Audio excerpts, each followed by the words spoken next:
Cell 411 is a great free app for Android and iPhone. It allows you to set up public and private cells for dealing with crime, emergencies, setting up neighborhood watch, activism, and even protecting your kids from bullies on the street or at school. Cell 411 gives your cells turn-by-turn directions to your location with one touch on your phone. There is also a Bluetooth panic button available that can be worn on your wrist, belt, or around your neck. Cell 411 has real-time chat for each alert so you can discuss the incident with family or friends in real-time video streaming. The video is stored on Cell 411's servers so your evidence cannot be deleted if your phone is taken or destroyed. Cell 411 has decentralized ride-sharing that allows for payment in any form: crypto, barter, silver, cash, etc. Cell 411 does not take a cut of your fare. Get Cell 411 free on Google Play and the iTunes Store, or go to getcell411.com. That's getcell411.com.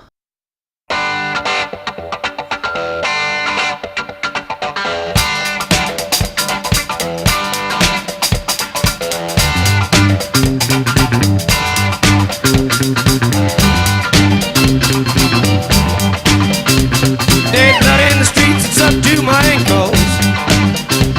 Feet flat in the streets, it's up to my knees. Feet flat in the street, the town of Chicago. Feet flat on the rise, it's following me. Hello everybody and welcome to another edition of Abolitionist Abstractions. As always, we are covered by a BIPCOT no government license. This allows reuse by anyone except governments and the agents thereof. You can find out more information about this at bipcot.org.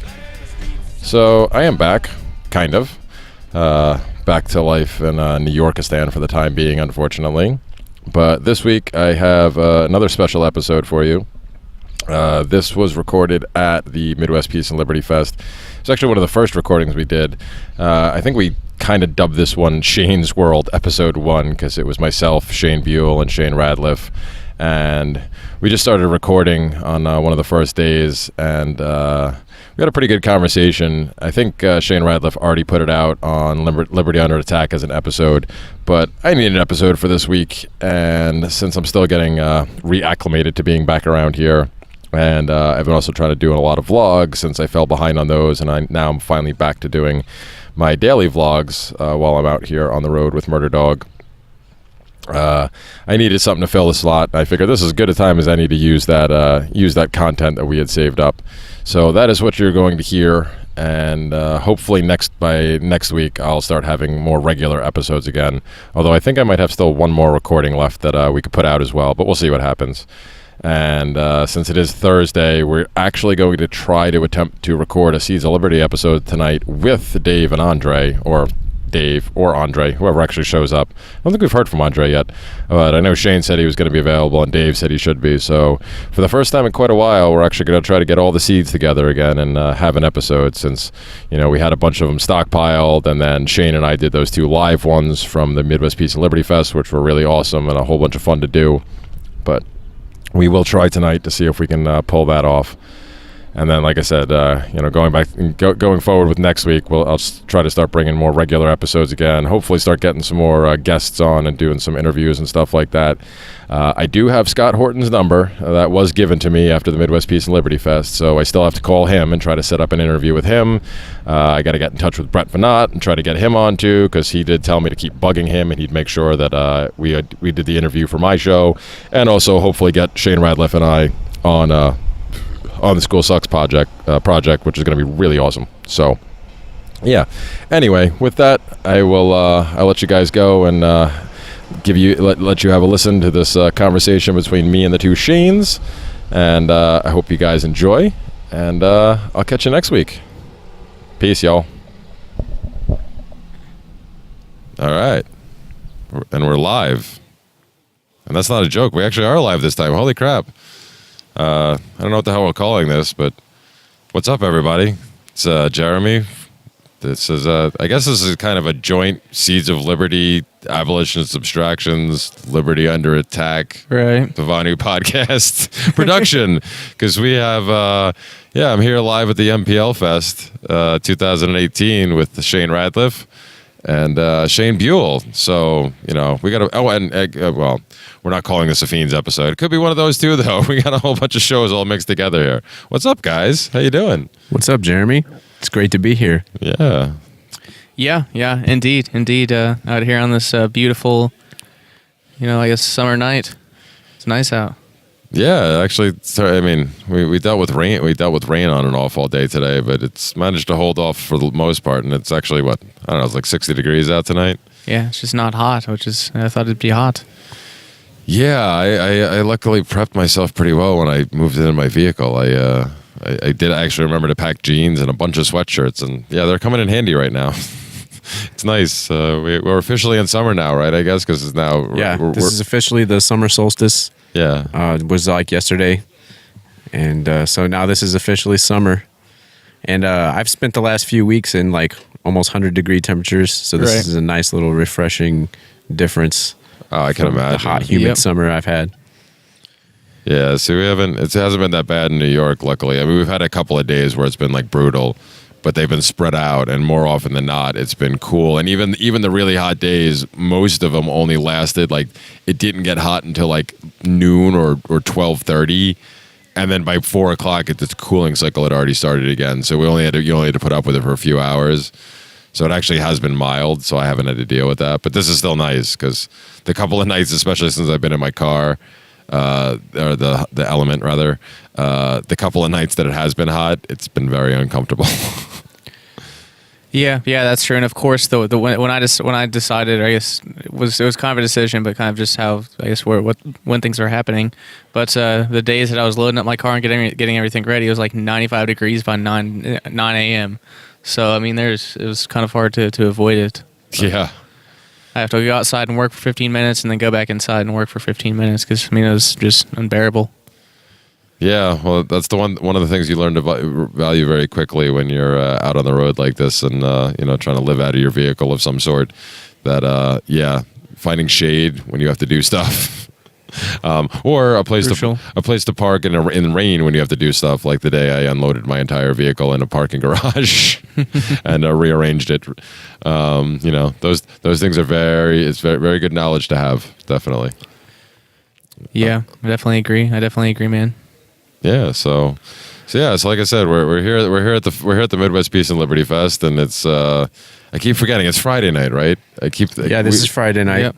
Second night of the fest, and we got a couple more. Yeah, right. Well, because Radliff and I have been here since Wednesday night, so like everything is just blended together at this point. And I keep thinking, oh, the fest is almost over. It's like, no, it just started, man. What are you talking about? So after tonight, we'll be halfway through the fest. Yeah, but yeah, I don't know. I've got my talk tomorrow morning too. That's gonna be fun at 10 a.m. Oh, yeah. Good luck with that. Yeah, because we're recording. It's actually now the 23rd now because it's after midnight. Mm-hmm. But yeah, it's I don't know. I've been having fun. What about you guys? Yeah, I'm having a lot of fun, and today was the first day of actual like presentations, and we got to see Derek Bros talk about his Liberate Your Mind tour, and I got to see Luis Fernando Mises talk about the inner journey to freedom, doing that self-work and personal growth and all that kind of stuff. And then we had Ole talk about his new game app, which includes a lot of familiar faces.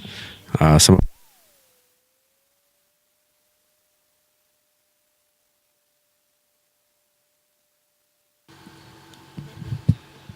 How long of an extension do you got for that?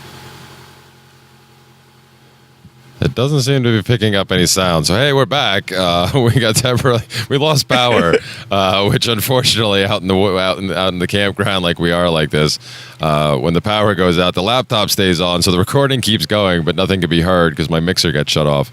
So I just attempted to turn my car on because apparently running it in the accessory position is not, it's not agreeing with my inverter currently. So anyway, we're back. So at this point, we now I have my car turned on, which is parked relatively close to us.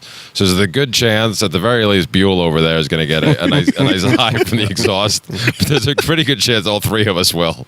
So this could prove to be very interesting for the rest of the night. Before that happens, I just want to say that whatever this show is called, it's covered by the BIPCOT no government license, which allows for use or reuse of a product, service, or software by anyone except governments and the agents thereof. To learn more about this, go to bipcot.org. Thank you. We're definitely going to need that for this one. Oh man, good times, good times. Well, at least by the looks of this, I mean, I'll obviously give a listen back to it, but by the looks of it, I don't see it like it's picking up the sound of my car, so that's a good thing. So hopefully the noxious fumes will get us before the audio cuts out again. And then we can go out. We should write a note. Anybody get a piece of paper? Let's write a note. If you find the three of us unconscious, somebody please upload this somewhere at some point. Who can we trust with that? Lou might do it for us. Yeah. We should write a note. Anything's possible, I guess. Hey, at least they died doing well, at least for me, because hey, at least he died doing what he loved, yakking on the radio, yakking on a podcast. Yep. That's good times, good times. So anyway, what were we, I think Shane was rudely interrupted. So yeah, I was covering the first day of talks, and we had Derek Bros and Luis Fernando Mises, and we had Ole. Ole. And it features a lot of familiar faces. Yeah, I was too far away to see who was the pictures that were up on the screen. I know he's done one of me. You're on there. Yeah, he showed me one of those early on. He asked me for pictures so he could get a composite that he could put together. I was honored because I met him 2 years ago here at the fest. I can't remember his last name, and I can never pronounce it. I don't think when I can remember it anyway. But yeah, Ole's a great guy. He was a huge Fiend fan for a long time. I think that's how he found out about us originally. And he had talked about the whole idea of the game. Basically, it's a mobile app, but it's the games. It's like a story-driven game where you have choices and stuff you have to make. But it's more apparently, I don't know. I haven't been paying attention to the gaming world lately, but according to him, there's a big market for that right now. Like the more story-driven games, like story over gameplay type things. So he's trying to take advantage of that market by introducing a game that is not just built upon voluntarist principles and stuff like that, because he identifies himself as a voluntarist, but he also is implementing the voluntarist storyline. And plans to add more storylines as time goes on and stuff. And I was really, when he brought the idea, because he brought the idea a couple of years ago to a couple of us, because I remember that year Diana Kyler was here, and I remember him specifically asking the two of us to have a sit down with him because he wanted to discuss the idea. And Prof CJ was the other one. I know he really wanted to. And CJ seems to be the one who got most excited about it. And that's why he's actually, CJ's actually whatchamacallit, that's the word I'm looking for. He's a main character in this. Yeah, Thank you. Main characters. There's a term for it that I can't think of right now. The protagonist? Nah, not necessarily. I don't know, but I'm a little high at the moment, so whatever. And it's not from the fumes of the car. Not yet. Not yet. Give it a few more. Give it a few more minutes. If my voice gets even higher, then you'll know it's starting to work. We are in a well ventilated area, so this is true. We're outside. Yeah. We're sitting under a 10x10 canopy, which, by the way, was a wonderful purchase so far. I think I spent $40 on this at Walmart. Very nice. I thought as soon as I saw it, I wish I would have bought one. Yeah, you know what it is? They sell that Ozark Trail stuff. Most of the stuff they sell at Walmart is the Ozark Trail brand, and it seems to be comparable to a lot of the other heavy duty stuff at much cheaper prices. Like I was when I was coming here to the fest. Well, when I was planning to come to the fest, originally I had planned to buy a new tent because even though my 4FAR over there I love because the thing's fucking 100% waterproof, and it's been a great. I think I paid $60 or $70 for that. I got it on sale whenever I picked it up. When I picked it up 2 years ago, right before this fest 2 years ago. Nice. So that's when I tested it out. Like I had never even tested it out before. Same thing with the canopy. I bought this thing 2 days before. But I had actually considered buying an Ozark Trail one because I had heard so many things about how they really are comparable. Because I was supposed to buy a bigger tent before I came because I thought the whole family was coming, and I really didn't think that the kids, the dog, and the wife and I could all fit in that little 3-person. So, yeah, I was going to do it because they actually last week they were running a sale on the, I think it was an 8-person for like $100. That's a big tent, though. Yeah, but usually when it comes to tents, you usually round down like whatever they tell you, you figure, like a 3-person tent, most of will usually fit two adults comfortably. Okay, gotcha. That type of thing. So even it's 8-person, it might have been a 6-person. I may be wrong about that, but it was one of the dome ones. But whatever, it was a really great deal, and extra room in it may not actually be bad when you have a family. You can that's try true. to create a partition in the middle, even if it doesn't come with one. Yeah. Right. I Fine. can take it. So yeah, but yeah, the Ozark Trail stuff's great. And it's again, I test this stuff out literally as I'm going, because I bought this thing and I brought it on the road with me, and this was the first test this weekend. So Yeah, and mine's it's about time for me to get a new one. You saw the big ass holes that were in it. I don't know what that was from. I mean, I left it. Oh, your I left tent. it Yeah, your I left tent it the was past up. year. I think something ate your tent while it was in storage. It was just sitting on top of the Kubota tractor in a machine shed in Southern Illinois, and I guess something ate through. Because sitting on something that's a possible heat source at some time, if it's running or whatever, like that could be burn holes, but you would think it would burn all the way through. So there's really no explanation how these like random holes or just giant holes are in the size of your tent. It's kind of freaky. Yeah, I don't know. Oh well, screw it. The rain tarp thing is over it, and I'll get a new one at some point before the next festival. So yeah. See, I have to worry about having a decent tent with me now, just in case I'm out there on the road and I have to tent. Right. Most of the time. Although I don't think I could fathom a scenario where I would have to.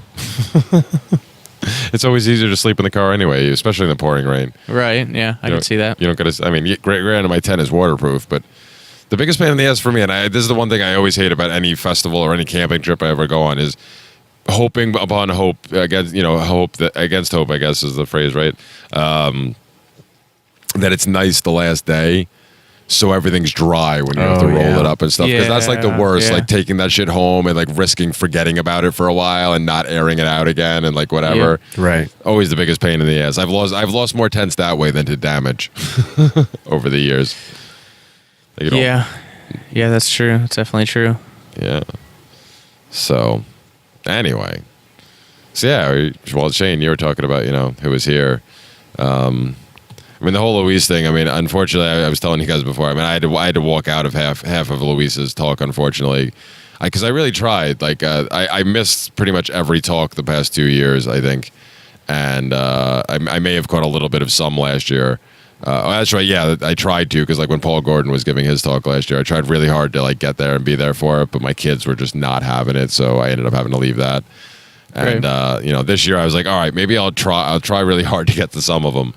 And I stumbled into it because Dale Brown, I think I talked about this in one of the that was the one I vlogs. Actually didn't get to see because I was working to check in. Yeah, time. He Dale Brown and some people from his threat management company kind of just like they kind of called last minute and like asked if they could give a presentation.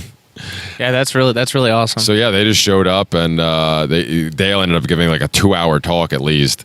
And I sat through some of it. Unfortunately, after the night of drinking last night and dehydration from drinking and going in the sauna and only drinking one little bottle of water that entire time, I was pretty wiped out most of the day. And just smoking a little bit of weed made it very easy for me to like want to nod off. So like even though Dale's very animated, it was really cool getting to see him talk in person. I still never actually went up and introduced myself. I meant to do that, but apparently they're coming back tomorrow. Really? Yeah, that's awesome. I was told that not only did they call and ask, try to get themselves invited, essentially, once they, heard what was actually going on here, they asked if they could come back tomorrow to just hang out for a while during the day and just see what we're up to, see what we're all about. Awesome. So that should be pretty cool. Right on. Yeah, I'd like to get a chance to actually talk to him. So I shook his hand and introduced myself and told him, I interviewed him on LUA and that was, just kind of a quick, Yeah, well, see, you at least already have that in with him. I've never interviewed him. But I meant to go up and say hello. I didn't get around to it. But yeah, I started to nod off during his talk, unfortunately, because it was a good talk. Like I dug a lot what he was saying, but I kept finding myself like my eyes would shut. And like all of a sudden, like a couple seconds later, I would shake myself and realize that I literally started to fall forward to fall asleep. Well, you guys got here Wednesday, but my Thursday, I got up really early after only having like 3 hours sleep, and then had a 5-hour drive here. Had to load the car up in the rain, and I got here and didn't take any naps or anything. and ended up volunteering at the check-in, and then didn't get much sleep last night either. So Yeah, I didn't get all that much sleep. I I was actually the last one out last night, inadvertently, because I had been drinking tequila with Drew Sample, and I started to get. awesome. I got so. I got pretty hammered. Like I was drinking beer during the day. I smoked. I smoked pretty much all day long. And usually, anytime I smoke and drink, especially if I drink liquor and smoke, I get very tired. And that's the one time that I'm still prone to the bedroom dizzies. And I felt it start coming on. And I also really had to also had to go to the bathroom. Like my schedule, like I'm not very regular when I camp, but it always happens, like, because I always end up eating a lot of grilled food and stuff like that, and it throws my whole system off. So like I got up to like wander away quietly, and I wanted to put the murder dog away anyway, just so I didn't have to watch her anymore. And I wandered off the long way to the bathroom, and then when I came back, all of a sudden it was raining and everybody had gone to bed, and I was like, crap. For the first time, I'm actually the last one standing. I was the last one standing on the last night last year, and I think tequila was also to blame in that situation. Yeah. Well, I was pretty nice, because between all that and going to the sauna for a while, I was pretty good. And then I woke up with horrible cramp, Charlie horses all over my legs this morning because I was so dehydrated. And I've actually been pretty responsible this weekend. This trip so far. I mean, I was in bed by like 1 a.m. both nights. I got like 9 hours of sleep both days, or both mornings. I may have gotten a total of 9 hours since we've been here. Well, that's not true. I don't know why. I'm sleeping good finally. Well, I don't think I slept bad. Our first night here, Wednesday night, I probably only slept like 6.5 hours, but I felt great when I woke up, because that's the first time I've slept outside of my car in 3 weeks. Right. Because whether I was sleeping in the front seat or in the back with Cameron, I had slept for 3 straight weeks. I had slept in my car. Like that night was the first time I'd taken my tent out since I left the house. Even though it was one of the first things I packed. Right. I'd only used my sleeping bag up to that point. Yeah, and I mean, if you didn't have to use the tent, then I mean you can remain more inconspicuous that way. Yeah. If you're just stealth camping in a vehicle versus having a very, very noticeable tent, somewhere. So, especially if it's like a Planet Fitness parking lot or something, that should pop. That should be really obvious. Yeah. Maybe I'll wait till I'm finally given permission to leave the state of New York on a permanent basis. So like right before I don't need to use that location anymore, maybe I'll try that one night and see what happens. Just set up a tent. Yeah, that'd be interesting to find out. Yeah, it'd be interesting to see. I mean, I'm sure it's against some sort of local. I'm sure, but they've also been really cool about everything. Like they don't bother me about anything, because they know I come in every morning to the shower, so like they know I'm a member, and all the people seem to have figured out already that I don't work out. That I literally just come in there to, like, I go in there in the morning to relieve myself if I have to, brush my teeth, and take a shower, and then I clear out. Right. And that's my routine. So like that's why I think nobody's even bought, because a number of them have walked past my car in the morning when they're going into work and stuff, and I've seen some of them look at me like, oh, they recognize that vehicle, but they just whatever, they keep walking. Doesn't involve them. They don't care. Exactly. I mean, like I said, I'm a paying member, and the only services I make use of are the shower, and I use their Wi-Fi. Because I have one spot in the parking lot that if it's open when I get there, and it usually is, because I usually don't get there until midnight or after, I get almost perfect signal from the one corner spot. And it's quite nice. Cool, man. So I asked you this for the other podcast we did, but I guess I'm curious to see if the answer will change any. But has this experience been freeing? Absolutely. Yeah, I don't think the answer is going to change much. Yeah, no, it's been an extremely freeing experience. Despite the ups and downs and the other emotional bullshit I've had to deal with the problems with my kids and my kids being sick and a wife and all that other shit. It's been amazingly freeing, just to, like, even though I've had to worry about, think where I'm going to sleep, and technically I always have to be on guard for somebody like, as I like to say, a roving gang of thugs or the police. But then I repeat myself, without having to look over my shoulder about that. Aside from even with all that, it's still just been so nice to be out there, and I've figured out ways to keep myself busy. I really haven't been. I mean, again, I know it's only been a little, well, now I'm into my fourth week now, but I haven't found myself bored. I haven't been bored, which was one of the things I was most worried about. Was especially because I don't have as a big focus on trying to find work right away. So it's like, I literally have nothing but free time. That's nice though. It is. It's like, it's a vacation. On top of everything else, I'm getting a vacation from most of life. It's a relatively cheap vacation. Yeah, well, yeah. I mean, I've talked about this. I've spent. I mean, obviously, I've said I wanted to try to do stay in the range of $700.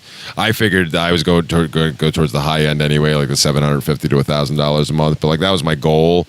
And obviously, this first month, I've spent a lot more than that because I've had a lot to make a lot of purchases. The things that I'm going to need moving forward. Mm-hmm. But multi-use items or multiple time. They can be used multiple times, so it's not just like I'm wasting money on one and done things. Right. But I have had to shell out a lot of that. But I'm hoping that the second month, I'll have got, I won't need that much, so I'll have a better gauge of what I'm actually spending, and then if it goes into a third month, then then I'll know what I can start trying to cut out and whatnot. And right, and yeah, I mean it's hard to especially when you start out. That's a very rare time when you're figuring things out and figuring out what you actually need and all of that. So. I mean, with a lot of the van nomads I see on YouTube, it's it's typically they may even wait like 6 months to get an average gauge to actually figure out how many miles they're driving and their average use of all that stuff. So it's definitely interesting. But I imagine you'll spend a lot less going forward once you get settled in. Yeah. Yeah, like I said, a lot of the bigger purchases are out of the way for right now, and I mean, barring an emergency. Yeah, and that could happen anytime. Of course, yeah, of course, and I'm aware of that. But again, as I said a lot when I was leading into this whole thing, I'm doing this as an experiment, but I'm also doing it, in large part because I know I have the safety net of the help from people like Jen and some of my friends down there, and also the fact that I actually don't have to do this. I have money that I could actually I said if things go horribly wrong, I'll suck it up and rent the cheapest studio apartment I could find that'll allow a dog. Yeah. But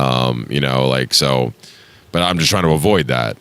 Because even I mean, I was saying this before. Somebody we were talking to somebody. I think it was Jacob Ramirez was asking about questions about this, and a lot of people have asked this question. Well, why aren't you just renting something? Because I mean, number one, New York is expensive as hell.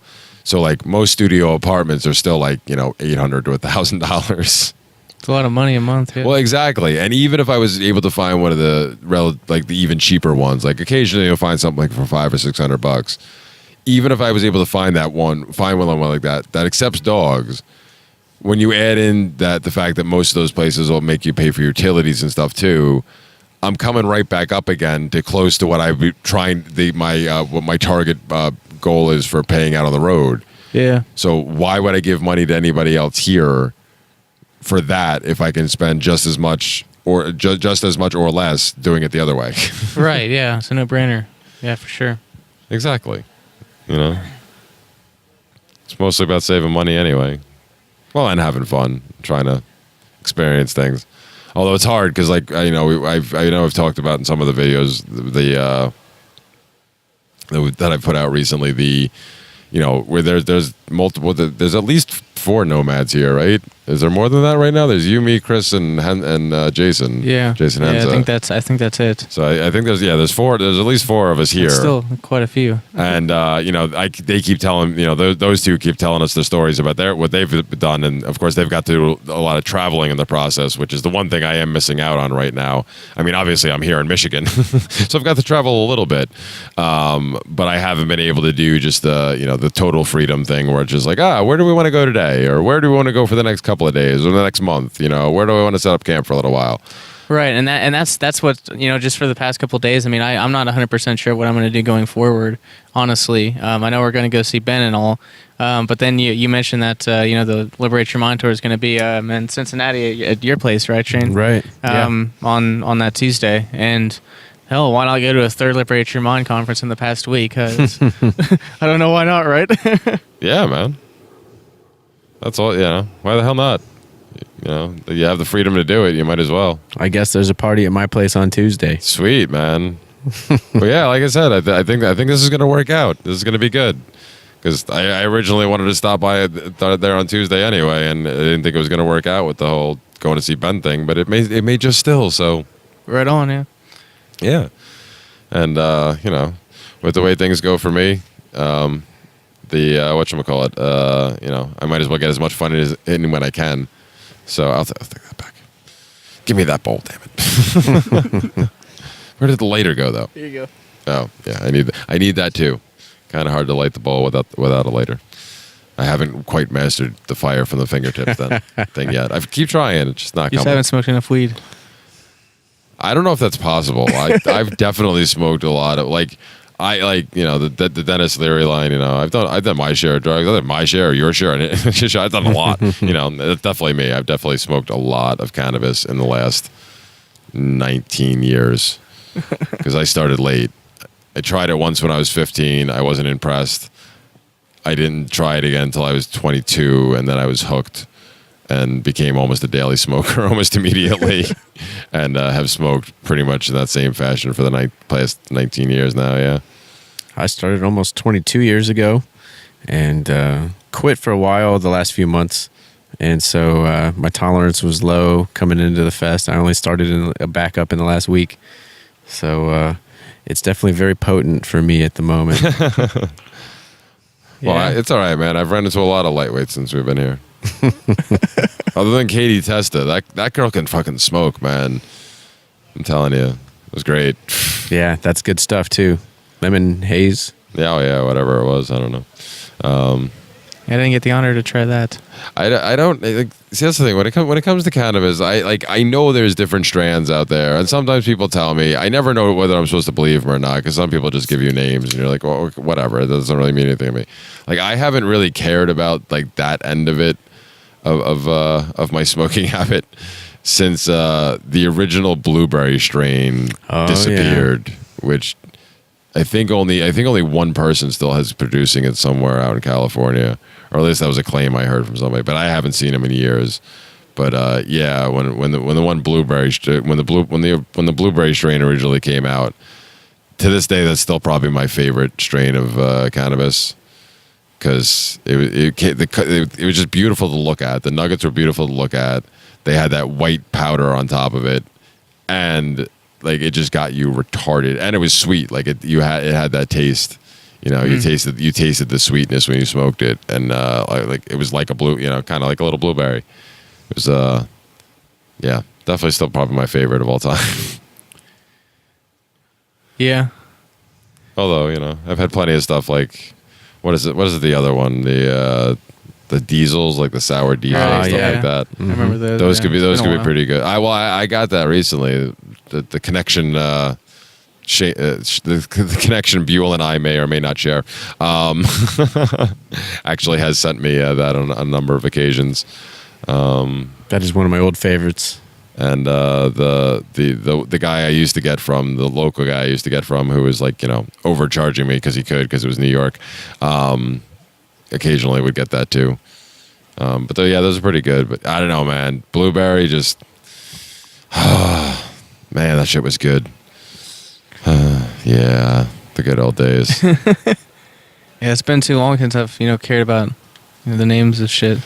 Yeah, like I don't there's- know. But yeah, back when I was 18 or 19, like you'd go up to friends and be like, "Oh yeah, I've got this. What do you got, man? Sounds cool." And now I just don't give a shit. It's like it's fucking weed. Smoke it. What the Seriously, man. There's so many. There's just as many names as genders. So like, I can't keep up, man. You know, like what the fuck? Yeah. What are you gonna do? Yeah. So, I don't know. So what are you guys most looking forward to for tomorrow? Well, let's see. CJ's talks tomorrow, right? I think so. Scott Horton's flying in for like a minute. His talks tomorrow. And Brett's closing tomorrow night, I believe, right? Brett Venat, I think, is doing the last speech, like the keynote of the night or whatever. I think that's his. I don't know. Yeah, we're supposed to be on his show tomorrow too, right? Yeah. Well, at some point we're gonna record an episode. We talked about that. Brett Venata invited us on the School Sex Project, which is pretty fucking cool because that's an extremely popular podcast, and both of our all of our projects are about to hopefully get a really good boost. So that's gonna be pretty sweet. But yeah, we're gonna definitely do, and I'm also gonna try to get Brett one-on-one to do a show with me, probably for an AA show. But yeah, we're gonna Alcoholics Anonymous. Yeah, we're gonna do that. But like, out of those three people, I mean, I don't know what else is going on tomorrow, but I'm probably most excited about Horton because I've been a fan of Scott Horton's for a long time. I've never got a chance to meet him. I've never got a chance to talk to him. So the fact that he's gonna be here and I'm gonna get to see him give a speech live, that's pretty cool. Yeah, I'm looking forward to all the talks tomorrow, but tomorrow being Saturday, I think I'm also excited about the Anarchy Ball, which is DJ'd this year by Jason Paradise. DJ Paradise. Yeah, he's got a really good PA sound system, and Now, yeah, Jason's great and all, but he just keeps ragging on me about being a Jimmy Buffett fan. And, him and I are probably going to end up in a fist fight at some point before the fest is over. Holy shit. He keeps pushing me. He's definitely trying to make it. He's been trolling me all weekend, and he's got me a couple of times. The motherfucker. I've had my guard down. I have to watch that bastard. That's hilarious. That's hilarious. For some reason, I always thought the Anarchy Ball was on Friday night.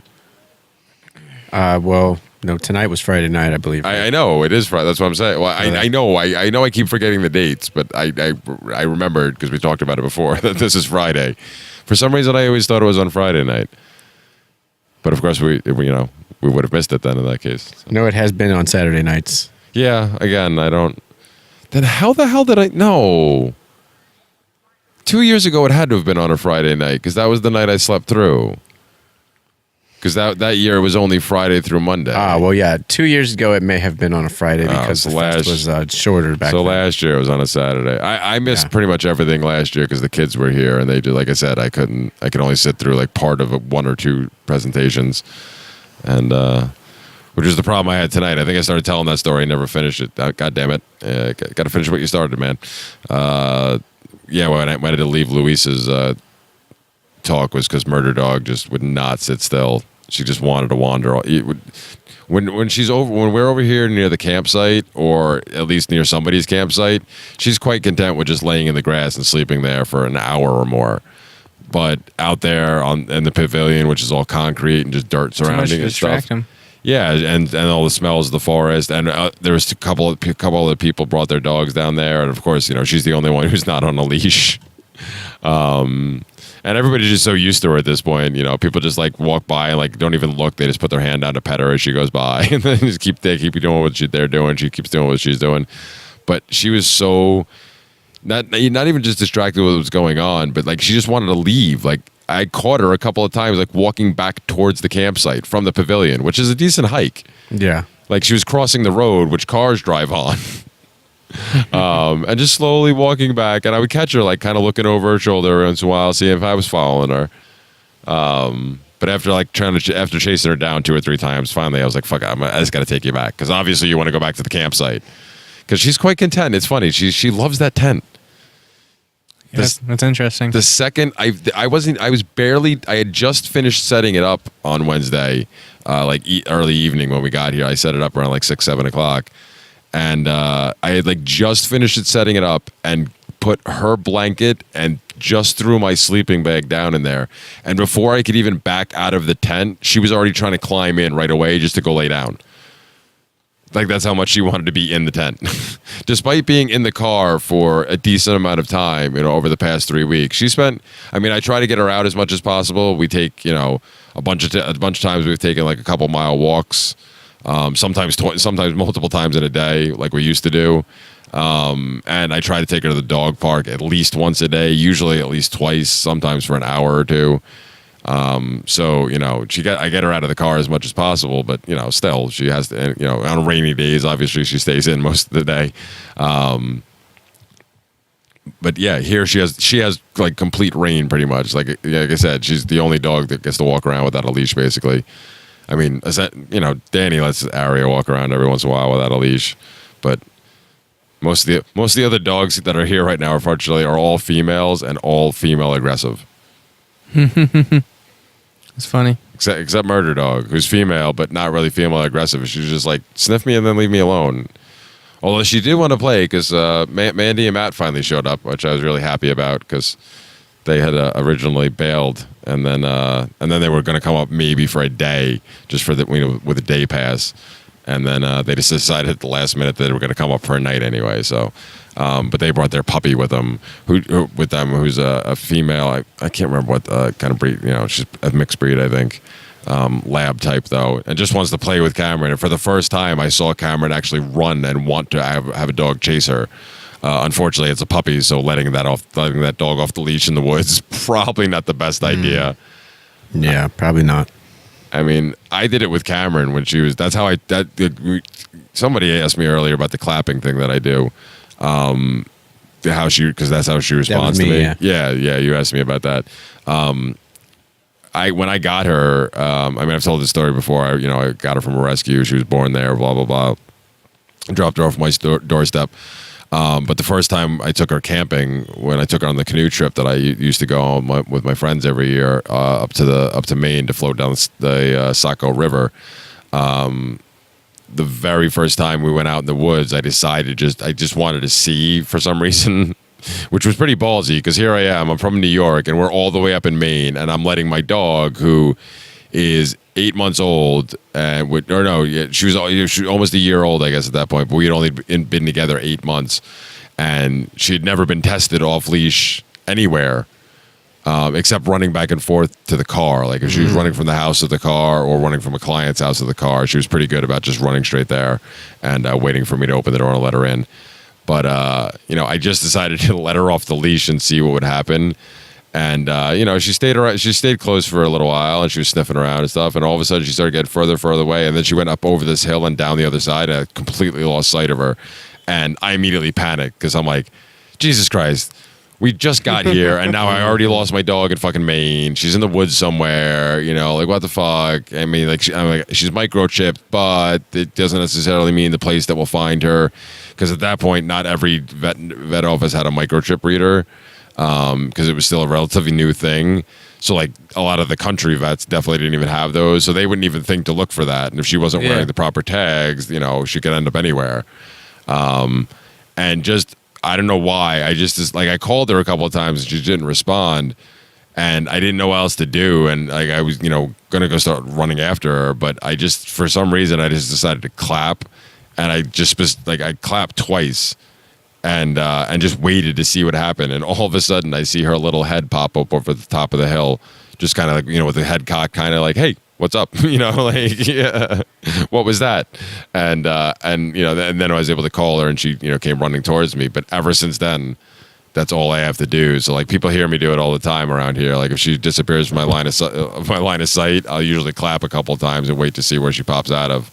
Because all these years later, she still responds to it. Oh, I just knocked my mic stand. Bad audio. Bad host.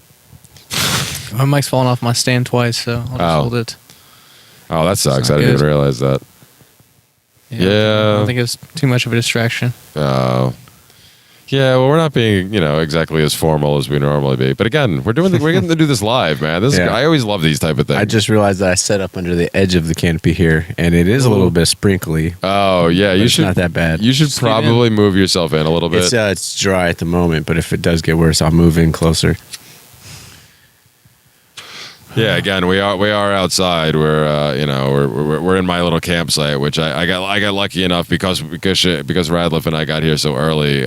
We got our choice of spots, and nice little cove. Yeah, for anybody who's never been to the Midwest Peace and Liberty Fest before, since it's been here at the Circle Pine Centers, which I think year 2 started that, so this is the 5th time here. There's a nice little area down by a giant place where you can have a bonfire, and it's pretty much a big ring, and people park all around it, set up their tents, and set up their little areas and stuff. And then, in that ring, there's 3 alcoves, one of which actually isn't even being used. Really? The big one behind LdwvzThSKxtDDRDsDtVXTikYZiSKdJNCre usually is filled with other people with RVs and campers, and there's nobody back there right now. Which is strange. Interesting, yeah. Like I walked around a little bit earlier today, but I still haven't made a full loop, and I don't know how many people are actually here yet. I think the numbers are actually less than last year, which is kind of a bummer. Might be, yeah. Well, it may have seemed like that at first, but this is only Friday, and we've got 2 more days left. And Saturday, I think, is the busiest day, typically. Yeah. Yeah, a lot of people do usually come with day passes on Saturday, but there's less. There seems to be less people staying here this year, at least. Because I'm trying to remember the tent setup from last year. I mean, I was all the way on the other side. Yeah, I was surprised to see whatever that field is over there. That was pretty full last year, and it's not the orchard. full The this year. first. Oh yeah, which one? The orchard or the first one here when you go past? It's right up here on the left. Oh yeah. The stretch up on the left hand side. Yeah. So anyway, so they have this nice big area with these alcoves in the main area where the organizers end up setting up stuff, and of course that's where the RV stuff is. So that's where Lou Feen and people like that pull up with their campers and RVs so they can plug into the electric, and which is funny. This is the first year that I haven't been leaving my phone or my vape pen at Lou's, because I used to always have it plugged in on the side of his camper, because he was getting the free electricity from the from the place, so I was just going to take it from him. And this year, now that I have the power inverter, and I have the jump kit that actually doubles as a phone charger for me right now, because I could just plug my phone into the USB port and just charge it there, which is great. I haven't had to use Lou. But anyway, so yeah, there's this nice ring, and I picked one of the alcoves this year because I was like, I haven't stayed by the fire either year. Even when even the first year when I was here without the kids, I didn't know as many people, and I wanted to be near the Feens, and that's where most of the Feens were staying, was up in the top strip. Yeah. So I stayed there, and then last year I stayed in the apple orchard because it was closer to the nicer bathrooms for my kids. So if they had to get up and go in the middle of the night, they'd have to go very far. Because we still haven't worked on the going outside for them. I think I've had them do. I think that each of them have had to do it a couple of times, like when we went on trips together. Oh yeah, definitely. Mother Earth News Fest, when they insisted on going for a hike, and then about, I don't know, 3/4 of a mile in, they both were like wanted to turn around, and I was like, yeah, you realize it's like now we're already at the point that like it's probably equidistant whichever way we go. Like, you couldn't have thought of this sooner. Yeah. Kids. Anyway, but yeah, I think we had to. One of them had to at that point, because she just like insisted. We actually passed the bathroom on this. We went on this hike that took us through a bunch of woods, because it was the fest was held at a ski resort in PA, and it was the summer, so obviously, everything was, there was no snow, but so you can walk the trail, the ski trails, you can walk them. And, so we went through this nice hike through this, and then we get to the top of it. We get to the top of this one ridge, and all of a sudden there's this big lake, which is apparently used because like the chairlift actually goes up there, and that was actually still working. You could actually take the chairlift all the way up to the top and like wander around up there and see all this stuff. And as we got to that section, there was actually a bathroom up there, and like, typical kids. Do you have to go? No. Do you have to go? Are you sure? Are you sure? No, I don't have to go. All right. Get like a 1/4 mile away from it. Daddy, I really got to go. Are you kidding me? Like, so like had to force them into going outside. But yeah, they're still not completely cool with it. So that's why I set up near the bathrooms when I'm with them. Me, I'm fine. I mean, Obviously I have this little alcove here, so behind my campsite can be a very useful bathroom most of the time.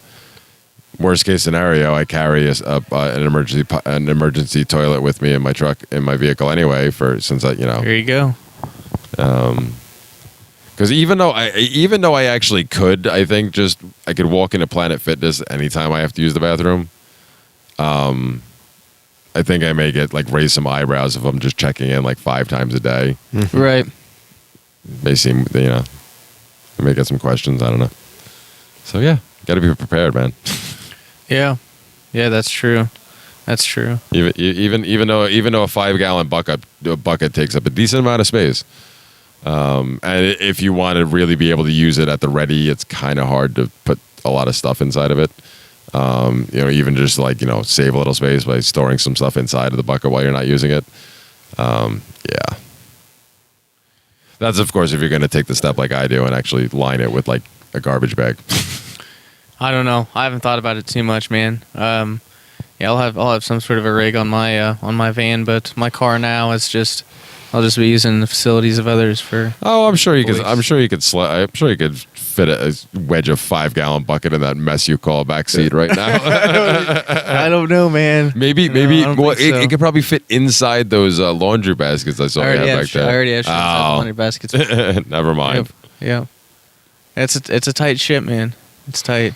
Well, I told you were complaining the other day when you started pulling stuff out there. You're like, "Oh, I got to dig for this now." I'm like, "See, this is one of the opportunities you're supposed to take. Just pull everything out and go, okay, this is actually something I need more often. So I need to put that closer to the doors." I'm doing that on Monday before I leave. Oh, there you go. Because I've got to get my so I followed all the speed limits and all the bullshit laws on the way here, to the letter, because I've got my desktop computer in my passenger seat, so I can't get to my registration. I just piled a bunch of fucking groceries on top of that. So, if I would be that jackass that got pulled over and was pulling shit out on the side of the road to get to things. So I didn't want that to happen. So I have to rearrange before I leave here. Because I'd be surprised if I didn't get at least pulled over by bludgies at least once. So we already did. We got harassed. We got harassed by the forest bludge. So you can't fucking avoid these assholes. They're just everywhere. Not even out in the wilderness, man. No, they won't fuck off. They don't leave well enough alone. Seriously. Well, so yeah, freedom's illegal. That makes sense though. Obviously, before you leave, but Monday, because the fest ends on Monday, unfortunately. Around noon, I think, is when we were officially supposed to be out of here. But yeah, I never want to do anything on Monday. I usually try to pack up as much as I can, and this year especially, if it's nice on Sunday, I may actually pack up my tent on Sunday and just sleep in the car again on Sunday night. So you have to deal with it. Yeah, I can get that. And because I've done that in the past, usually I pack up everything but the tent. So I pack up everything else, so all I have to do is deal with the tent the next morning, because other than that, all I want to do is sit down for Lou's big breakfast and take my sweet ass time and say goodbye to everybody and then hit the road. I don't want to. Jesus Christ, I got bugs everywhere tonight. Same here. I got some mosquito bites. It's actually not the mosquitoes. I've had more problems with the crawling ones that have just been everywhere. That too, yeah. And speaking of the whole bathroom thing, that's the one issue I have with that bathroom over here, the one that's closest to us, is unfortunately it's very prone, I've learned, for spiders especially. Really? Which isn't I'm not afraid of spiders or anything, but in the bathroom, especially I went in there last night and I had to unfortunately use the plunger to unclog the toilet before I could use it. I went to go pick up the plunger and 3 fucking daddy long legs fell off the handle of the fucking thing. I went in there to use the bathroom today. One of them was crawling into the fucking stall as I was sitting there. I was like, "Hey, what's up?" Because that's one of those things because I'm not afraid of them or anything, but that's kind of one of those weird fears of sitting on the toilet and have one of them crawling on your ass as you're fucking sitting there, something you don't want to have to deal with, man. Not at all. And I know we're camping and obviously out in the wilderness and stuff, and I'm not being a pussy or anything, but that's just kind of inconvenient. I've actually thought already multiple times since I've been here that I may just use I keep saying, just go in your car and use yours in there. You already know I've used it in the car. I've been able to, because the element has enough headroom, I actually can sit on a 5-gallon bucket with only half having to look like the statue of David. No, not statue of David, the thinker. I'm sorry, the only half look like the thinker. It's actually relatively comfortable. And it actually kind of creates a squatty potty situation where it's, like I'm actually doing myself a favor. So things go a lot quicker and smoother. So I don't know why I'm not making more use of it. Probably because, like I said, I opt for the garbage bag option, which is great because it's easy for cleanup, but it's a real pain in the, it adds up. Those things aren't cheap. Like if you try to cheap out on those, they'll end up leaking through and shit like that. Yeah. So. Fair enough. Yeah. Interesting stuff. Yeah. We're talking about excrement. This is the level we've sunk to. Well, it's necessary discussion. Well, yeah. Especially when it comes to this van nomad stuff. It's a part of the lifestyle. Yeah, as man. disgusting and inconvenient as it may be. Yeah, man. It is. What time is it? Oh, it's like 1:15 already. I don't know. How long have we I don't even know when we actually started. I mean, I could probably look at the recording time, but I think it's like 51 minutes. Whatever. I'm having fun. Yeah, same here. See, this is the other thing. We were talking before about maybe there being less people here this year. It's really quiet right now, isn't it? Yeah, it is. Yeah. For a Friday night. Mm-hmm. It's a little chilly, but it is a little quiet. It's like 1 a.m. and normally the bonfire goes and people are usually up till 3, 4 in the morning. Yeah, definitely seems even more quiet than last night. Well, when we get done wrapping up here, I'm going to go grab my Bluetooth speaker and maybe play some music and try to wake some people up. Yeah. Yeah. We're going to get Jason to set his shit back up. There you go. That'll wake everybody up. Yeah, that thing was exceptionally. I actually had to have him turn it down a couple of times towards the end because that thing, I didn't even realize at first how loud it was. Because that's the one thing. One of the things that screws me up about being here, even though it's the third time now, I keep forgetting that it stays lighter here so much longer. So it throws the timeline off for me so much. I never have no idea what time it is unless I'm constantly looking at my phone. And when he started playing it, it didn't click with me how late it actually was at that point. So I didn't think of it. It's like, yeah, there actually are people who are trying to sleep already. Right. There's a lot of people who are responsible adults. And there's actually, another reason I love this place so much is because of the mix of people that gets here, like the age ranges. There's people in the 70s and 80s all the way down to and then people bringing their kids. So it's great. Right. Yeah. Yeah, it is awesome. I love the anarchist children. They're so much different than the normal. Oh yeah. Survival society. I've said before. I'm bummed my kids aren't here, but and especially, I felt a little better after I heard a lot of people that weren't going to show who were going to who have their kids. It made me, at least I was trying to make my kids feel a little better, but at least your little friends aren't going to be here, the ones they made last year, none of them are coming back, unfortunately, this year.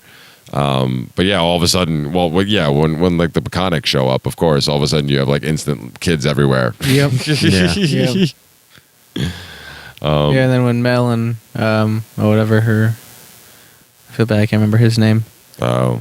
But, they've got quite a few kids too, I think. Oh yeah, I did see another family with a bunch of kids. I didn't know who they were. Yeah, they're right over there, camp next to Jamin and Karen. Oh yeah, I don't know who.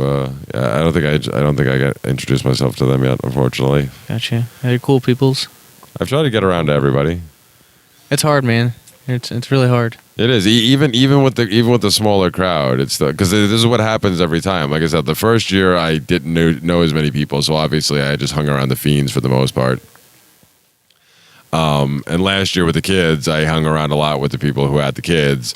And also whenever I did come hang out, even when I put the kids to bed and did the whole walkie-talkie thing with them if they needed my help, I tend even though there were so many people I wanted to talk to and would sit with, it was just I just ended up hanging around the same people all the time because it was comfortable and it was just easy and it was just all right, I'll hang out with you guys. It was great. Yeah. And this year I've kind of done the same thing, although the whole juice sample thing was fun. Yeah, I was all day today. Jason and I were working on the audio video bullshit over there at the pavilion. It turned into like a 10-hour day, like from start to finish, like 11:30 to 8:30 or 9. It's crazy, but we got her figured out finally. Yeah, fuck that, man. I did all my work. Yeah, I told him next year. I said, if you do this again, like we're gonna buy everything we need ourselves and not deal with this bullshit again. Well, yeah, it's usually it takes time for these things to come together, unfortunately. Well, sure. And it wasn't bad. It's not actual fucking work. No, it's just time consuming. That's all. I was drinking beer and smoking weed the entire time, so I mean, it wasn't. Yeah, it's not a bad day. No, it's not. Yeah, I got all my work out of my system the first day when we hauled all the picnic tables around. That was my contribution. Oh, yeah, it wasn't bad. It's not bad at all. Well, even that wasn't bad because there was 4 of us, so like picking the tables up wasn't that hard. Right. Anyway, I don't know. You guys got anything else, or should we wrap this one up? I don't know. Yeah, I mean, I don't really have much else. I'm looking forward to my talk tomorrow morning. So yeah, first talk on Saturday. What time is yours? 10 a.m.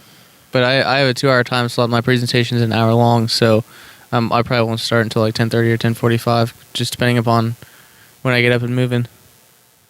I don't know how I'm gonna feel tomorrow. I don't know. Well, yeah. Have the exhaust fumes started to kick in yet? I don't know. No, I don't think so. I was supposed to do shrooms tonight, allegedly. Oops. Of course, we almost did them. We were almost going to do them last night too.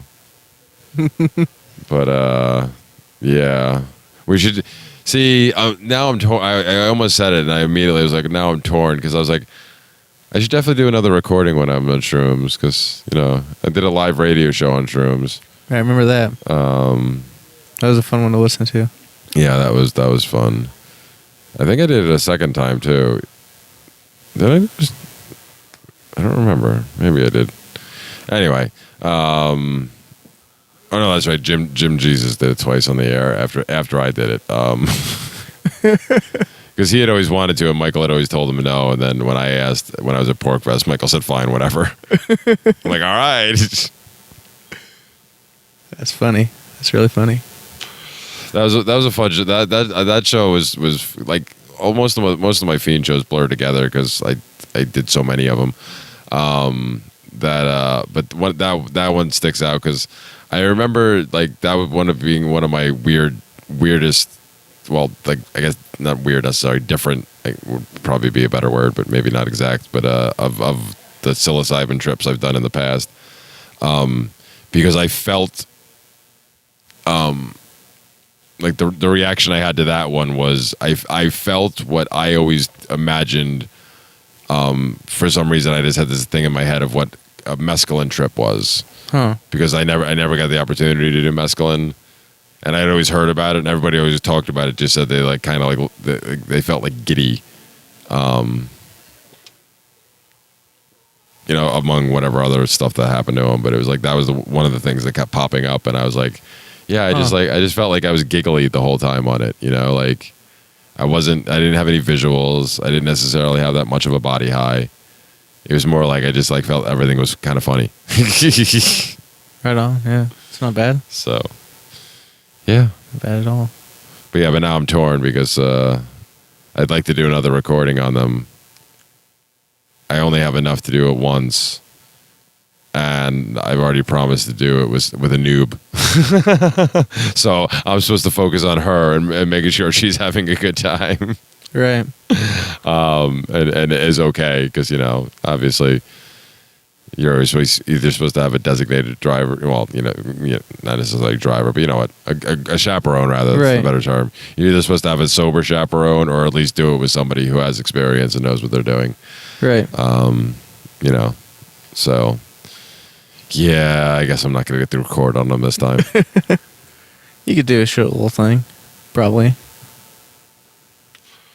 Nah, because that'll probably involve having to set everything up, and unless the weather ends up being like perfect, and I can set up ahead of time, and then like I set up everything and then eat them, and then like wait till they like just hang around until they kick in and then just like record as soon as they kick in. Right. Yeah, there's a lot of variables. I don't see that happening. Yeah, certainly not here. I don't see enough of those falling into place at the same time. Whatever. Right. We'll still record some other stuff. Oh yeah, sure. Plenty of work to still do, man. Always. Shane, you got anything else, man? Not really. All right. Well, then we'll wrap this up. Sure. Like I said, I don't even know what we're going to call this one. I don't even know when and where it's going to come out. But, yeah. Thanks for listening. You'll hear it somewhere. And, yeah. We'll probably be back again at some point. Right. Cool. Later, folks. Peace.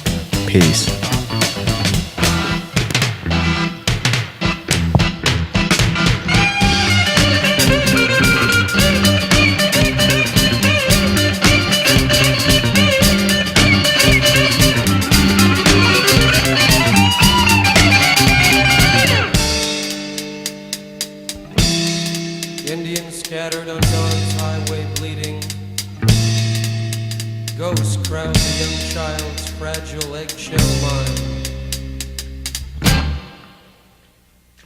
This is Daryl W. Perry, host of Free Talk Live. This November, I'll be running in the world's biggest and most popular marathon, the New York City Marathon, and I've accepted a spot on Team Innocence Project because I'm a passionate supporter of their work. Since 1989, 353 people in the United States have been exonerated by DNA testing, including 38 who pled guilty to crimes they did not commit, and 20 of whom served time on death row. The Innocence Project provided direct representation or critical assistance in 180 of these cases. With your help, the Innocence Project can help even more people who have been wrongly convicted. As part of Team Innocence Project, I am raising awareness about wrongful convictions and raising funds to help free the innocent. I've already paid the race registration fees. However, to secure my spot on Team Innocence Project in the New York City Marathon, I need to raise $3,500 by November 1st. You can support the Innocence Project and help me secure my race entry by going to run.freetalklive.com.